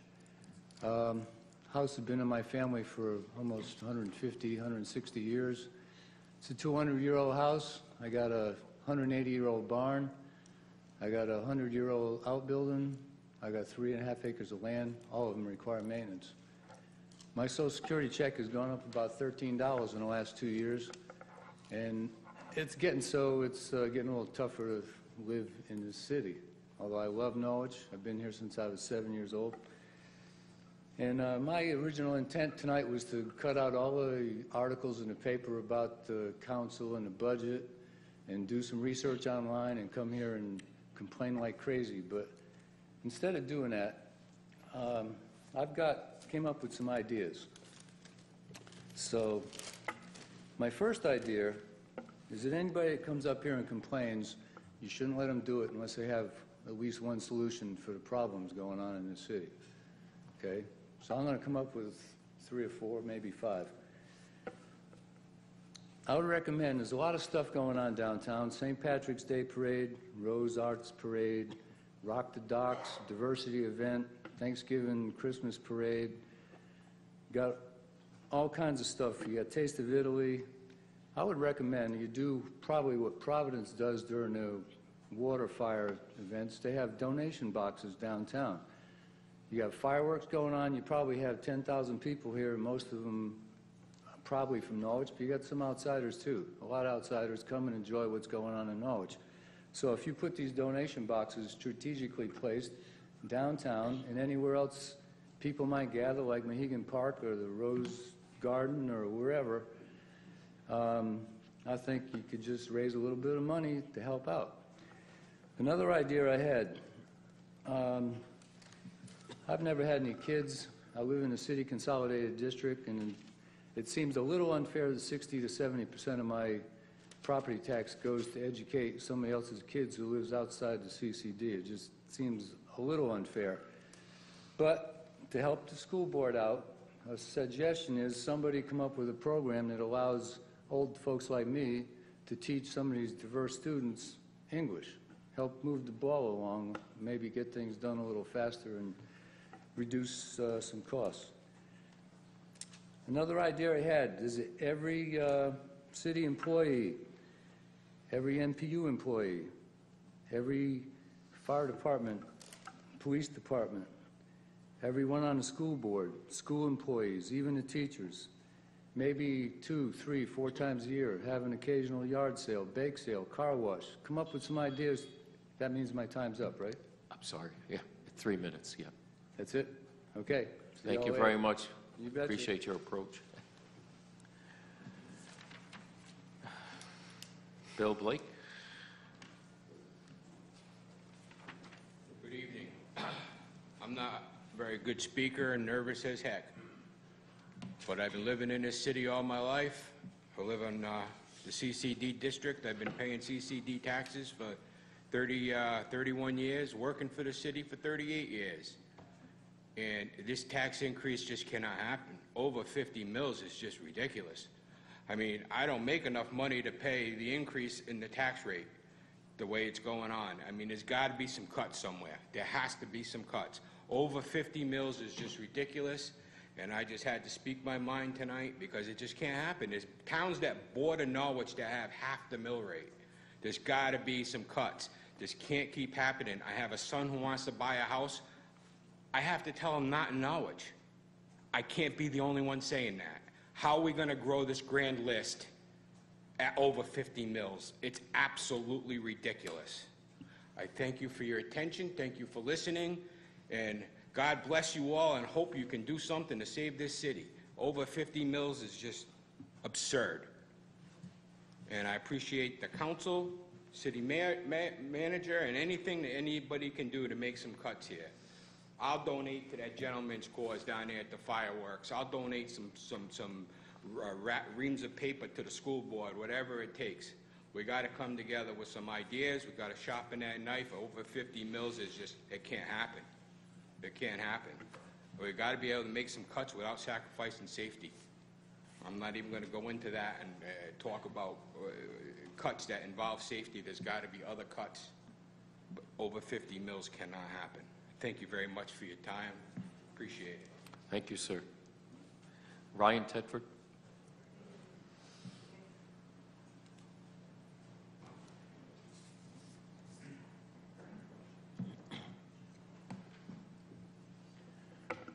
I'm Ryan Telford. I live at 127 North Wewekas Hill Road here in Norwich.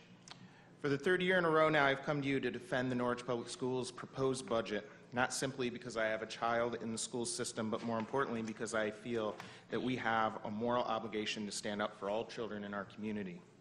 As citizens, it's important that we review the information that is laid out before us, ask tough questions, and move forward with educated decisions and creative ideas. Tonight, I am bringing my questions to you. I'm wondering if you're aware that the NFA's non-negotiable budget has increased 22% over the past decade, while the budget for the rest of the school system, which is predominantly pre-K through 8, only increased by 18%, a rate that is barely keeping up with inflation. I recognize NFA's history as a leader in high school education, and we are so fortunate to have such an exceptional institution in our community, but shouldn't we expect the same treatment and financial resources for a first and second grader as we do a 10th grader? I also wonder, while our elementary and secondary schools have only seen an 18% increase over the last decade, I wonder why these other departments in the city have benefited from far superior increases. City Treasurer, 27%, Central Fire District, 34%, Public Works, 46%, Police Department, 68%, and City Council budget, 105%. I also wonder, how is it that the National Fire Protection Association reports that the city our size in our country averages 3.7 fire departments? We have 7, almost double. I wonder, how is it that the FBI reports that the average size of a police department in the New England region averages 71 uniformed officers? We have 87. They also report that 87 total staff. We have 105. Do the parents send their kids to, I wonder if the parents that send their kids to magnet and charter schools outside our district realize that it's costing taxpayers $1.5 million, and other towns are profiting off of this. And I wonder what you think about that if we continue to underfund our schools, if there's any reason for parents to keep their kids here. Over the past decade, Norwich Public Schools has done their part in being fiscally conservative and meeting the demands by this council. They have closed 3 facilities and eliminated or not filled over 160 positions to meet your budget demands. All the while, they have created state-mandated pre-K program, implemented full-day kindergarten, and have improved academic success.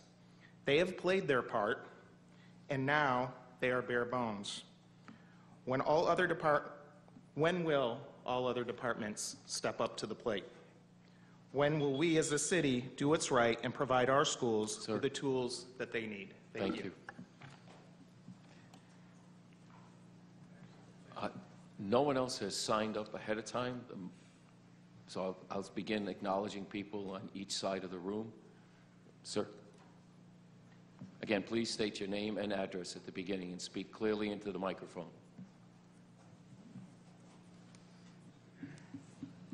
Good evening, Rodney Boyce, 62 Roosevelt Avenue. I'd like to thank our finance department, first of all, for the effort they put out. Fantastic. Our speakers that spoke before me were more eloquent than I can possibly be. But many years ago, I spoke before this same podium, and I asked a question.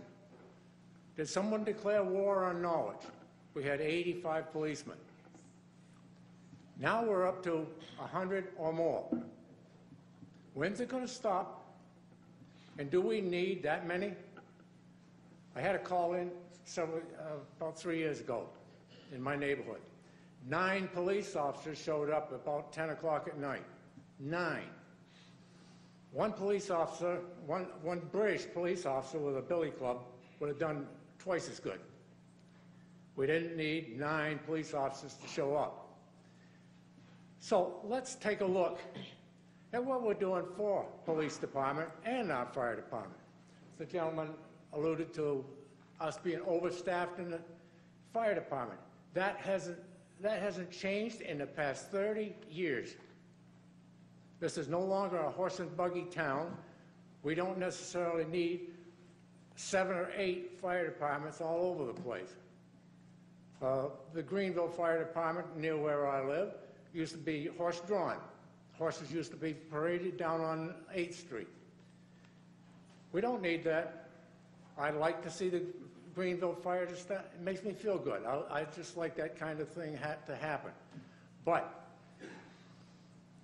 we can't afford, as a city, to keep on doing this kind of thing. We do not need to go in the next 10 years to 120 policemen, nor double in our fire department. Guys, time to cut it. Thank you. Thank you, sir. Anyone else like to speak? Please.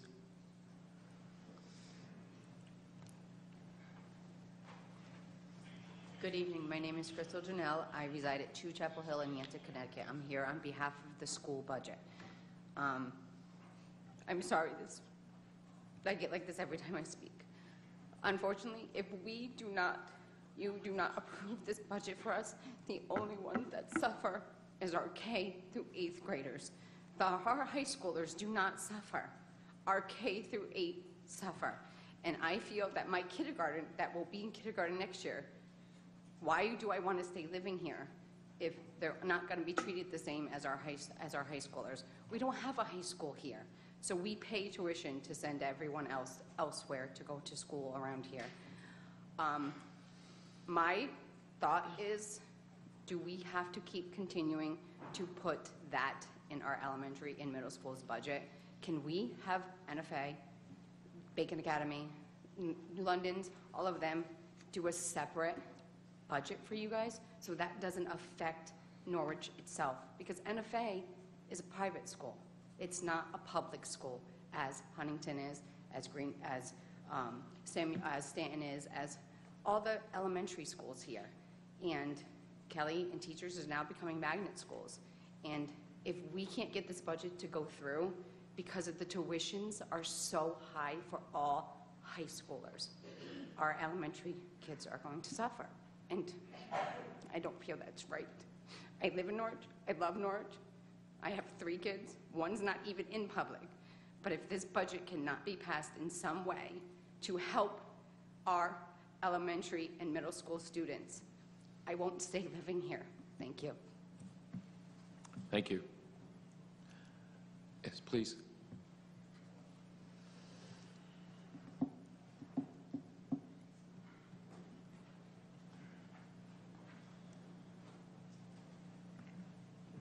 Good evening, Sheila Hayes, 382 Laurel Hill Avenue. On the education budget, and I don't want to spend a lot of time on it, my question is for you, the mayor. At the budget meeting at the department meeting with the school board, you mentioned that you were willing to set up at least 2 workshops between now and when the budget will be finalized by the city. What I hope that you're willing, based on reading today that you're asking for a 5% cut in all of the budgets, is that I'm hoping that you're willing to have an open mind and an open negotiation with the school board and not be so steadfast with the 5% reduction because there is a big swing between the 2% that the city manager has requested and the 9% the school board. And looking at a 5% reduction of the 2% is not the direction that I hope we're going. So that's my request. And I realize you're not going to answer it tonight, but I'm going to put it forth. Secondly, earlier this evening at the departmental meeting, there was a discussion of the $50,000 for the multicultural activities to match the $100,000 that Chelsea Groton.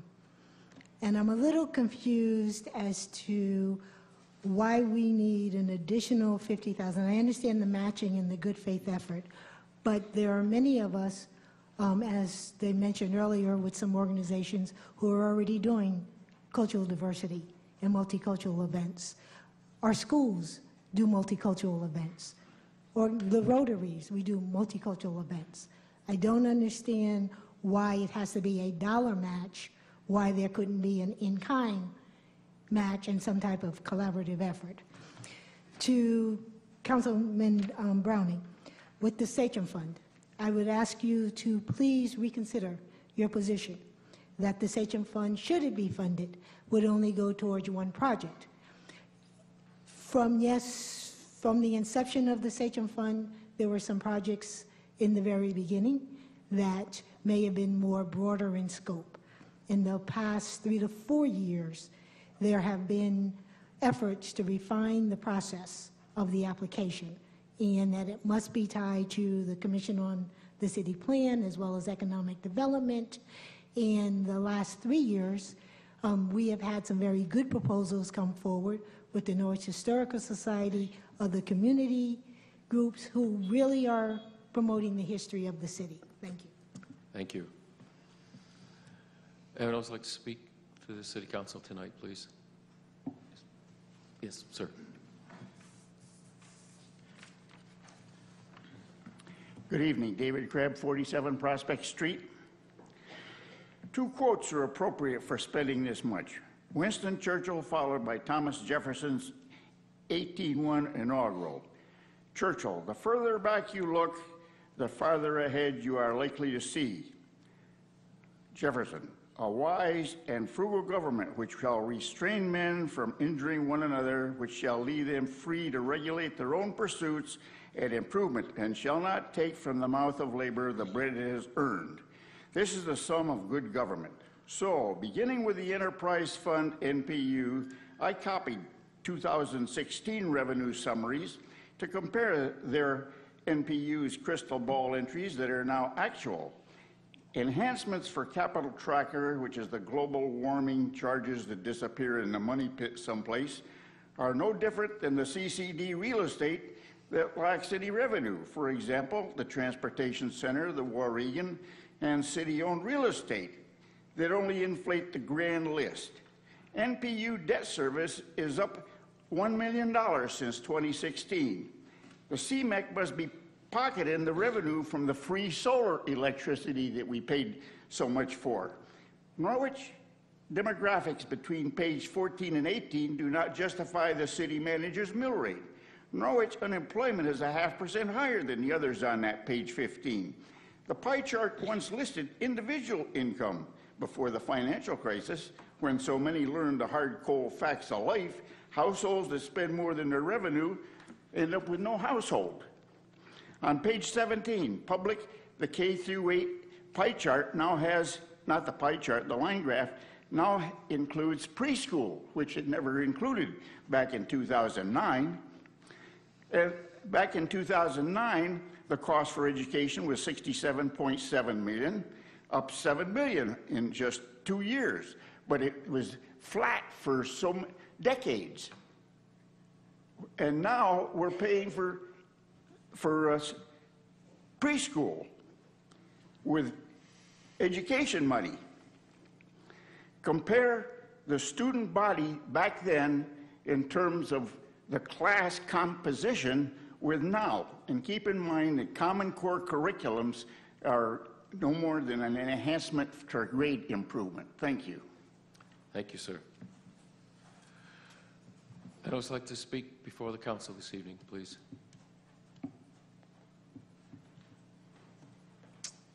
And I'd also like to speak before the city council.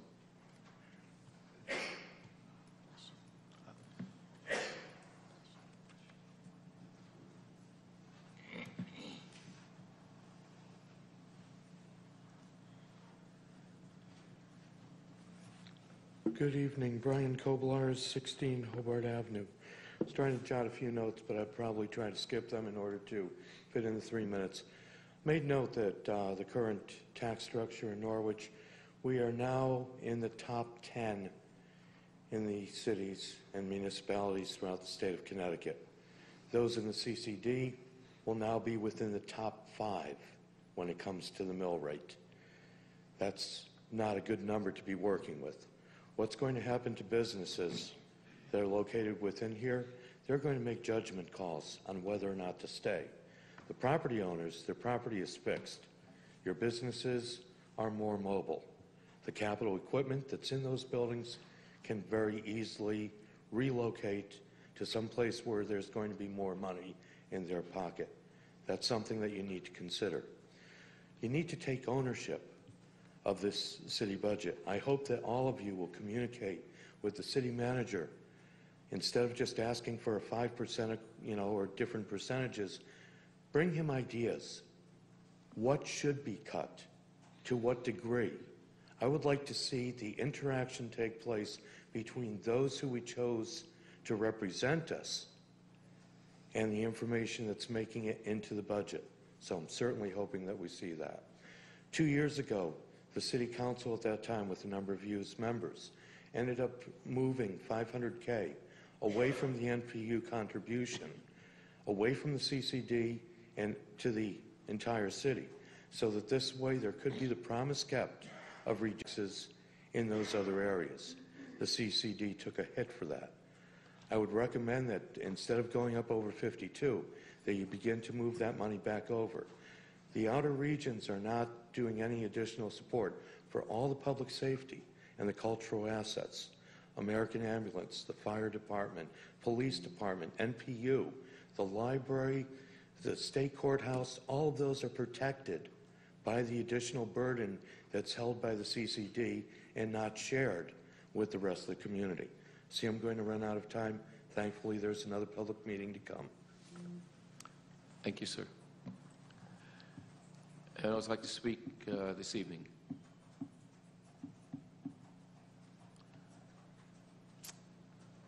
Anyone else like to speak this evening?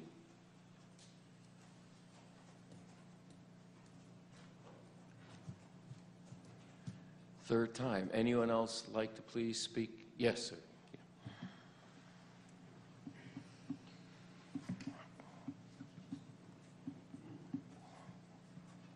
John Blackburn, 15 Alice Street. Every year, you go the same thing. Taxes are high, they need to be cut. And the problem is, it all stems from the governor and the Hartford legislature. They are not giving us the proper funding that we need to run this city.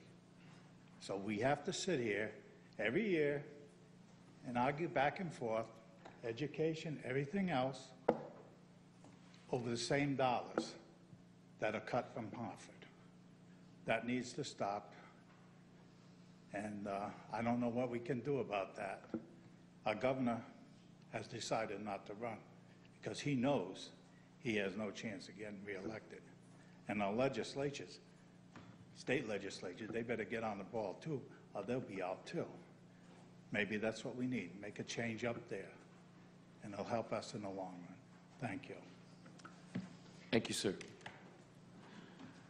Anyone else like to speak before the council, please?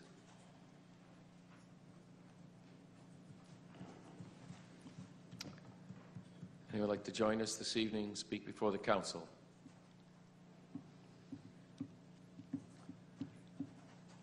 Okay, for the third time, does anyone else like to please join us and share your ideas?